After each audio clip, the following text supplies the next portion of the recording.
evening, everyone. Welcome to tonight's Movie Matters talk on this series, Newshounds on Screen, Journalism at Stake. All right, so tonight's film, my focus is on Gentleman's Agreement, directed by Elia Kazan, 1947. Elia Kazan, to give you some background, was a theater and film director. He founded the Actor Studio, the famous Actor Studio in New York City in 1947. And then he directed some 20 movies in Hollywood. These films were primarily concerned with social issues. So Gentleman's Agreement is a post-World War II drama. And the social issue addressed in the film is anti-Semitism. The source for the film is the popular novel, a bestseller by Laura Z. Hobson. Hobson was a New Yorker born to Jewish immigrant parents. Her novel was serialized in Cosmopolitan magazine. Now, I want to say that Cosmopolitan magazine in the 1940s was a magazine of some literary consequence. It isn't the kind of magazine that you see on the newsstands today. I'm going to quote Hobson here from an interview in the New York Times in 1951. And she said, "I thought of the theme in 1944. Nobody thought it would sell, including me, that is, an angry novel of political protest." I'm doing a little allergy thing today, so I have a trusty Kleenex nearby. You'll excuse me. The screenplay was written by Moss Hart, a New York playwright born in the Bronx, to English-born Jewish immigrants. The film was produced at 20th Century Fox, co-founded in 1935 by Darrell F. Zanuck. Zanuck was a real force in production and in one of the 6 major studios of the time, 20th Century Fox being one. In the 1940s, under Zanuck's leadership, the focus was on adult dramas for adult audiences, for wartime moviegoers. This is a very visually rich black and white film. It's the signature studio style and addressed to produce in producing serious dramas. All right, I want to get into the narrative point of view now in Gentleman's Agreement. The film is centered on and from a protagonist, a journalist named Philip Schuler Green. He has a reputation as an investigative journalist who has explored, researched the mining industry for stories that he's written. He goes by the pen name, and it's his public face, of Schuler Green. Now, we see a really important publisher of the magazine he writes for, a man named John Menifee. He hires Green for the fictional, in the world of the film, magazine called Smith's Weekly Magazine. He introduces Green to key editors at a private lunch in a sumptuous dining room. So this is how rich the magazine industry of the period is being depicted, a private dining room. In the novel, arriving in Manhattan, Phil is introspective. In the novel, Hobson says he knew he looked like a tourist. But in the film, he's dressed for an interview, the interview that will take place with Menifee. And so he's dressed in a suit, well-dressed, tie and fedora. Now, the opening image is a pan of the Manhattan skyline. The music score is George Gershwin. Gosh, if this were decades later, this would be a Woody Allen film. Because, as you know, Allen often used Gershwin theme music to identify his Manhattan. So in this opening film, we see Phil and his son Tommy strolling into the heart of sunny Manhattan. Little Tommy is curious about the statue of Atlas at Rockefeller Center.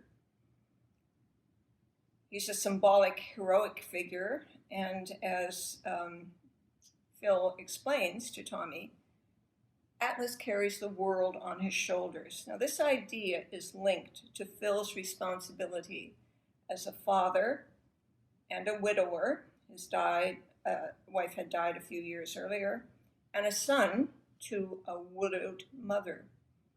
He's a serious journalist in post-World War II America. What does post-World War II Manhattan look like? Well, it's thriving. And so Grandma takes Tommy to buy new shoes, and we see the hustle and bustle of a very energetic Manhattan. So settling into the 3-bedroom flat, widower Phil, he shoulders several roles. He's the dad to Tommy, who's about age 11 and old enough to ask serious questions. He's also the adult son to a wise mother with a heart condition. Over breakfast, in their flat, Phil is reading the newspaper, Tommy the comics. This is a typical family scenario. We would often see this in sitcoms of the 1950s. Mom is getting breakfast, Dad and the kids, especially sons, are at the table. Tommy says, "What is anti-Semitism? What are Jews? I mean, exactly." A good dad, Phil explains, being a Jew is mainly religious, not anything to do with the flag or being American.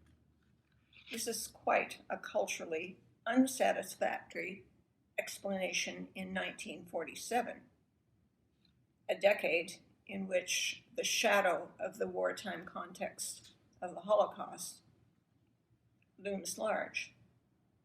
The grandmother, Phil calls her Ma, raises her eyebrows and says nothing, like a smart, non-interfering grandparent.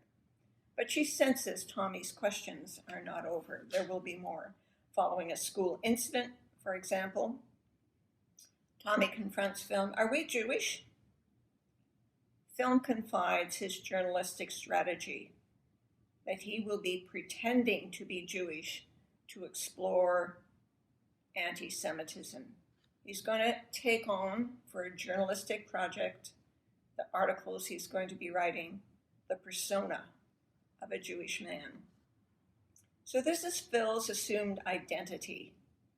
This grounds the film's thematic cultural exploration, which is a post-war examination of American society, the social exclusion of Jews, an establishment WASP society, that is, white, Anglo-Saxon, Protestant culture. In other words, the homogenized American ideal that's not so ideal. So he's going to be chasing after the feelings and the attitudes and behavior behind the slurs, for example, in Tommy's school playground, behind employment practices. Remember the scene where his secretary changed her surname in order to keep her job. And behind the upper-class loose tongues in the dinner in Darien, Connecticut. Remember Kathy's sister Jane at that swish dinner party? She restricts the guest list to keep the dinner talk polite.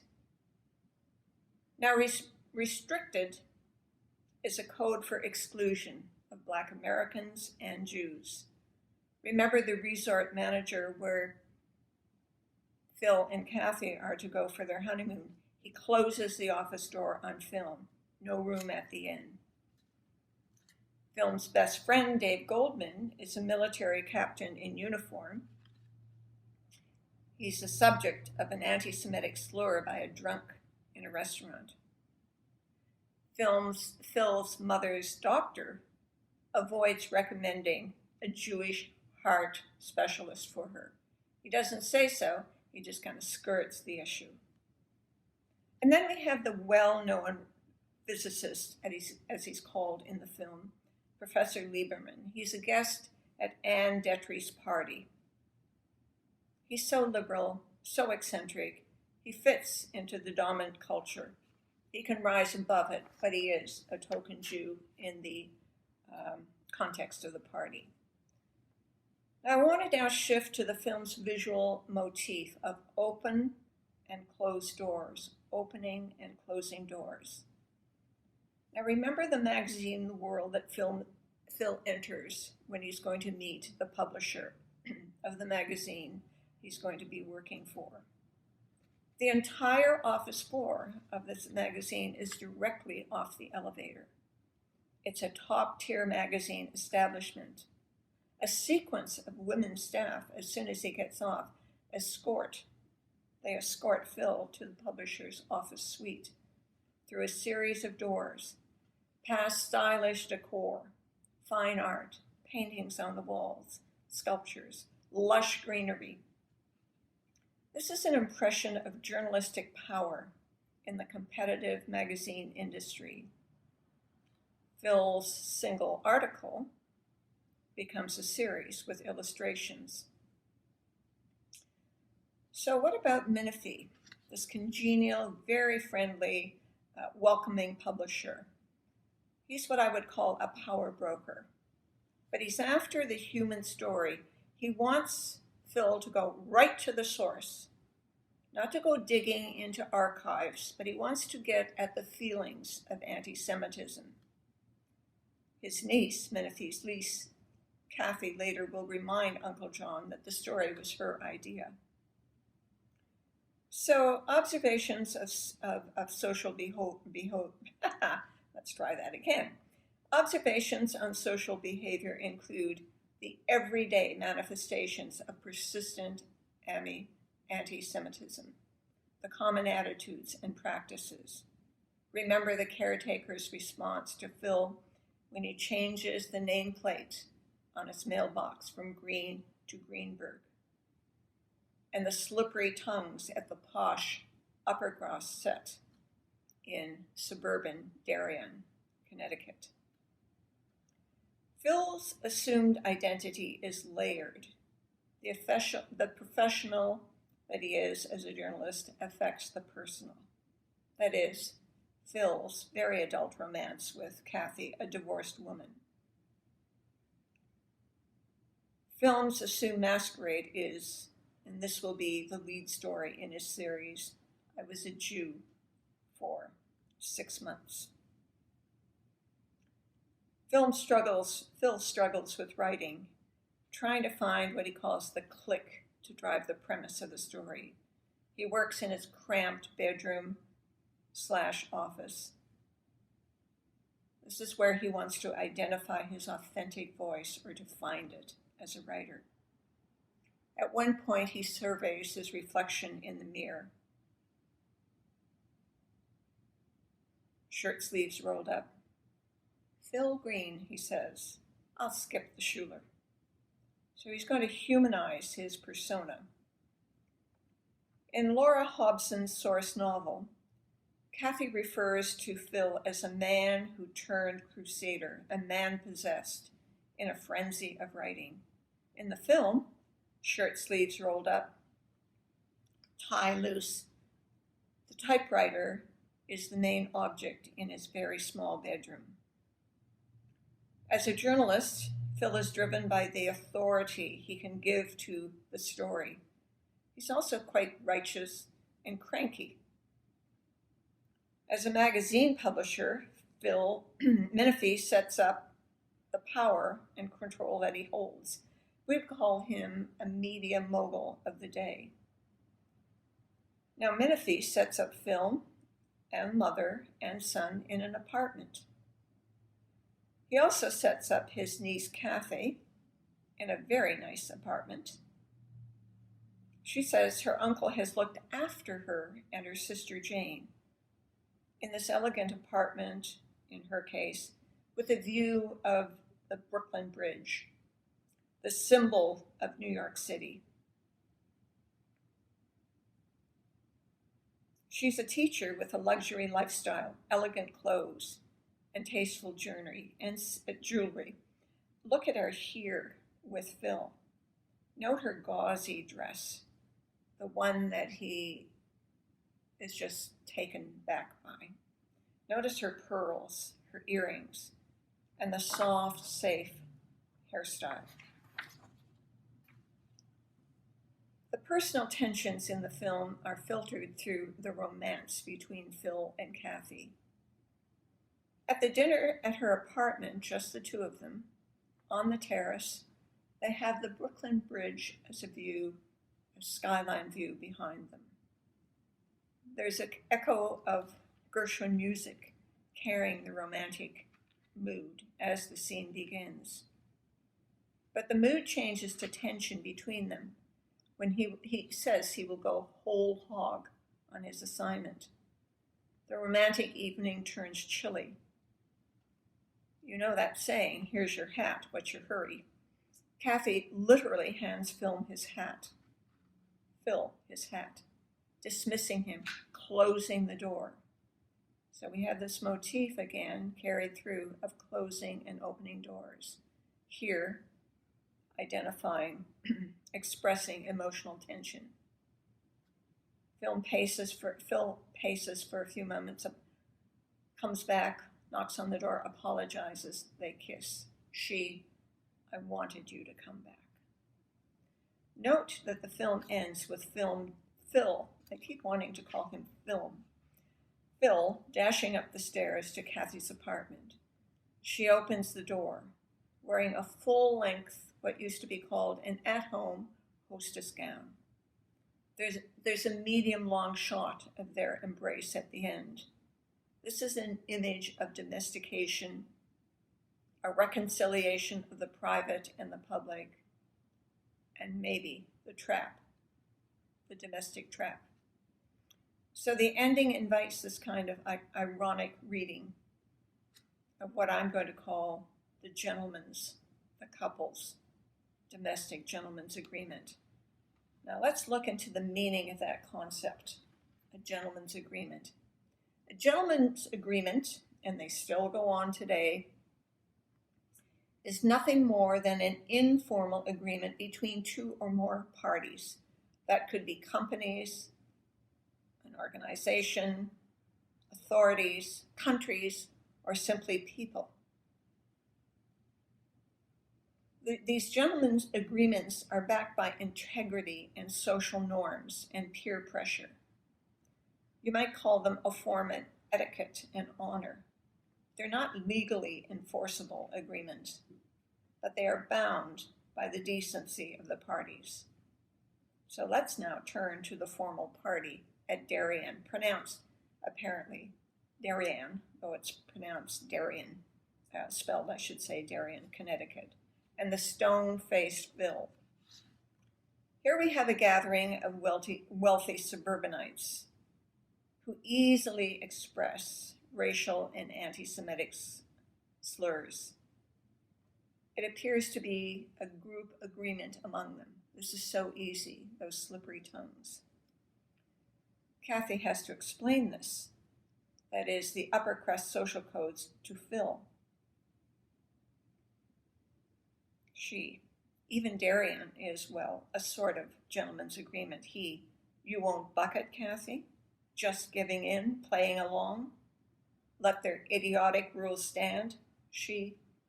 I don't play along. But what could one person do? Tell them to go to hell. What could they do? Ostracize him?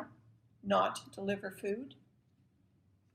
So this is kind of a rupture in the romance. Now, I want to now cite a cultural geographer named Stephen Richard Higley in from his 1995 study titled Privilege, Power, and Place, the Geography of the American Upper Class. He's doing an analysis here of how anti-Semitism seeped into class structures and privilege. And I'm quoting him now. Between birth and retirement are a full array of socializing institutions, prep schools, Ivy League schools, debutante balls, and metropolitan clubs. A social class as well as a status class, lifestyle with a value system of exclusivity, white, Anglo-Saxon, Protestant, WASP. Higley ties American upper class to the suburban ideal. Quote, the belief that by living closer to nature, one was closer to God and away from the evil and corrupt life of the city. For example, he writes, the systemic result of exclusion of Jewish people from upper-class business firms and whole industries, from metropolitan clubs, country clubs, and neighborhood. As he goes on to say, day schools and boarding schools routinely practice systemic discrimination at the beginning of the 20th century. Harvard University solved the quote-unquote Jewish problem by adopting a quota system that survived well after World War II. So in the film, Dave Goldman represents the post-war attempt to fit in to American society. He has served his country, a Jewish man, but searching for a return to civilian life, to bring his wife and kids from California to find a job and housing in New York City. When Dave first arrives at Phil's apartment, he tells him, I'm on the sidelines of anti-Semitism, and he calls Phil a crazy fool for the journalistic story he's chasing. I want to now go into that very key scene in Darien, Connecticut, the trek through the woods to Kathy's cottage. It's an extraordinary scene. It's hived off from the film, stylistically and narratively in some ways. There's an opening door, a silent walk inward to this cocoon of a cottage that shuts out the city. The cottage decor, it's a hideaway of comfort, of well-heeled suburbia. And I want to say, in the kind of fantastical look it has, it's a museum of ideal domesticity, an artifice, a trap. The pinnacle is when they reach the bedroom. Kathy swings open the louvered doors to the bedroom. They haven't spoken until Phil says in a hushed voice, it's lovely. Did you do yourself? Has a quiet all its own. Now the cottage represents static marriage. Kathy says Bill, the husband from whom she's divorced, Bill and I never lived here. She tells Phil, I poured all my hope into this place. I knew I could never live with someone I didn't love or alone. I was right not to settle for second best. Darling, you and I are going to be so happy here. I want to call this scene, in the way it's set off from everything else and yet is connected to so much at the heart of the film, I want to call the scene surreal in its fantastical appearance. And it echoes Kathy's delight at the sound of being, as she puts it, Mrs. Green. Kathy keeps putting her foot in her mouth, however. When Tommy comes home in an unhappy, saying they called me a dirty Jew, she says, as she embraces him, you're no more Jewish than I am, an unintended slur by omission. I want to now talk about another quite extraordinary woman in the film, Anne Detry, the fashion editor at the magazine. She's a smart, single, worldly woman. She views Phil as a first-rate reporter. Phil, at Anne's place, at her invitation, serves him coffee. He tells her, "You're quite a girl. We're good friends. I wish you would talk to me." She tells him that Kathy's afraid. They haven't got the guts for action. He, "Are you proposing, Anne?" She, in a wistful way, "Maybe I am." Here's this single professional woman who has everything, but slipping into the romantic trap. I want to discuss now a Dave and Kathy dialogue, the restaurant scene where Dave and Kathy meet.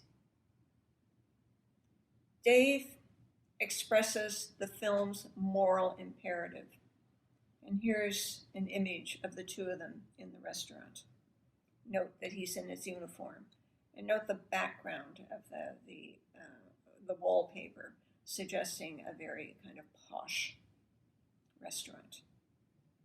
Also note Kathy, typically in black, except for that first image that I showed you.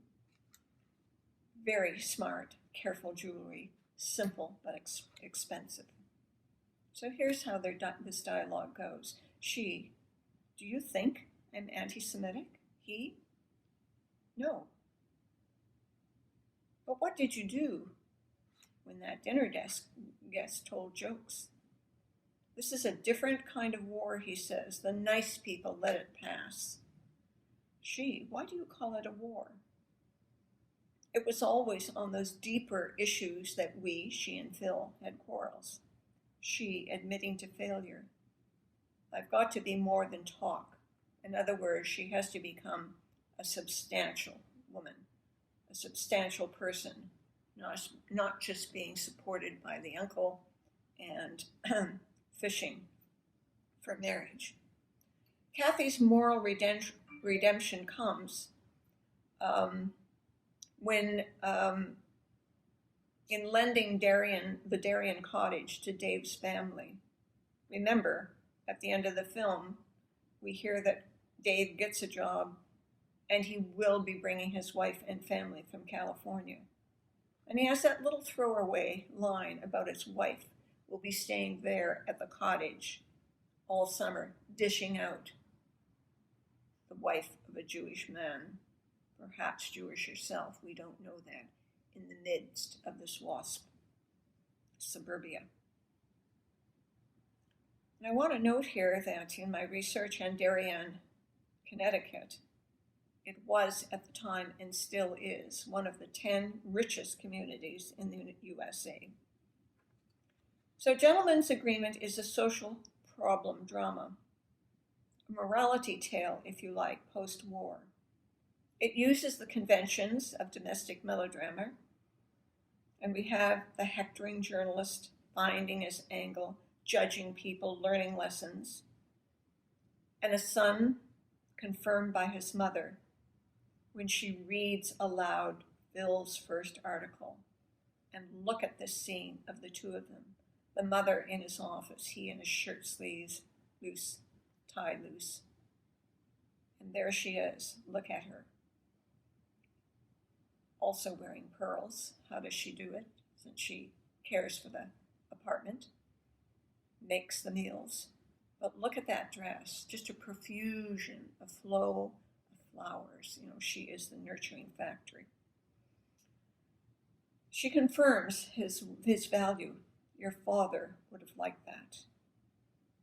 I suddenly want to live to be very old, she says. Wouldn't it be wonderful if it turned out to be everyone's century? Wouldn't it just? Now I want to start to draw some conclusions here, and I want to address something about journalism from Hugo de Boer in his book Investigative Journalism, Context and Practice, 2000. He addresses the moral impetus of journalism, and this is applicable to Phil's obsessiveness in the film. De Boer writes, investigative journalists appeal to our existing standards of morality. They want to affect the way we see events or to make us care about something we have not thought of before. They want to tell us what is and is not acceptable behavior. They want to champion the weak, accuse the guilty. Now, recently, that is in January 2nd, in an article I read in the New York Times by one Hannah Beach, the Southeast Asian bureau chief based in Bangkok for the New York Times. She writes, being a journalist means constantly intruding, walking into someone's life and demanding sensitive personal data. This applies to Phil. He's a very hectoring character on his journalistic mission to test the hypocrisy and its own limitations as well in post-war American society. Now to conclude, in 1947, Hobson's popular novel was translated into 13 languages. The public was ready for this kind of theme of anti-Semitism. In 1947, Hollywood's construction of film, Phil Schuler Green, puts flesh on the character created by Hobson in the source narrative. The film also draws on Gregory Peck's star power, this classic masculinity, these good looks. The film won Oscars for Best Film, Best Director for Elia Kazan, and Supporting Actress for Celeste Holm. In 1947, remember, this is the era of the first HUAC hearing on communism in Hollywood. HUAC is the acronym for the House Un-American Committee. So both the novel and the film were timely in 1947, and employing this theme of investigating, and in the case of HUAC committee, accusing. So here is popular culture in the novel and the film, borrowing from the precedents of niche magazines in 1940s. One of those niche magazines in 1944 was Collier's National Weekly. Collier's National Weekly published articles on concentration camps. It pioneered articles on investigative journalism and social reform being the goal. In the 1940s, Americans also listened to Edward R. Murrow's radio broadcasts, that war correspondent turned political correspondent post-war. So the point here is that anti-Semitism was known. It was embedded and institutionalized in the society post-war. And it's a prejudice that has not gone away. Think of the legacy of the Trump era. Today, American journalism is under siege in the face of hate speech. And that's one of the legacies of the Trump era. And so, that's the end of tonight's Movie Matters Talk. Look forward to seeing you next time. Good night.